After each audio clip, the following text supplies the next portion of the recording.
Welcome to the Daily Dosage. I'm Pat Beach. I'm John Lorge. And you know it's fantasy football time. We just gave you a hit of the quarterbacks. Now let's talk about running backs. John, I looked at your list, so let's go over some of these top guys.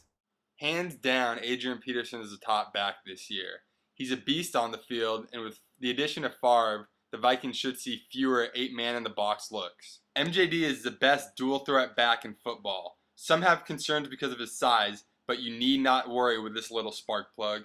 Slayton was one of the most productive backs in football last year, and as Houston's #1 guy to start the year, more touches will equal more production.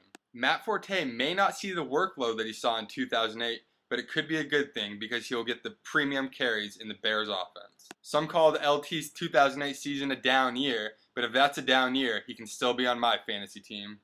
Yes, Chris Johnson will split carries with Lindell White, but he has a rare speed and a great ability to catch the football. So John, there's a lot of dual threat guys at the top of your list. You gotta love a guy that can get yardage more than one way.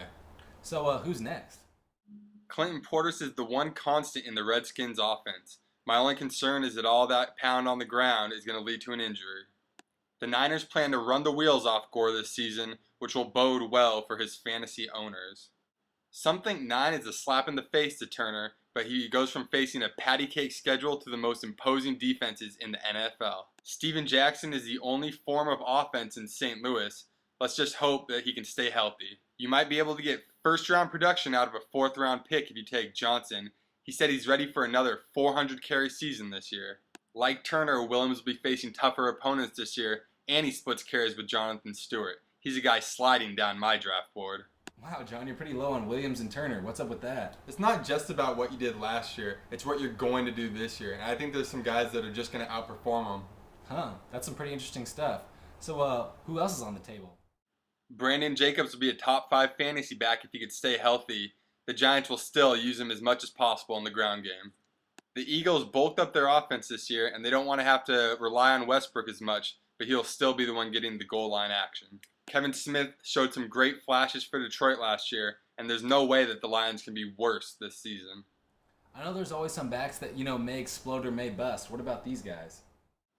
McFadden can rack up the yardage in a hurry, but he's going to have to score from deep if he wants to get on the board.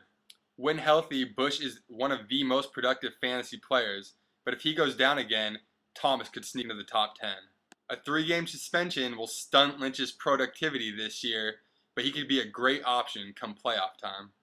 The big craze last year was rookie backs. So what do you think about this year's crop? Noshawn Moreno and Beanie Wells are a couple backs who have faced injuries this year. If they can kick the bug, they'll be the #1 guy on their teams. As for Donald Brown and LaShawn McCoy, they look to be great backup options and could surpass their starters if they get injured.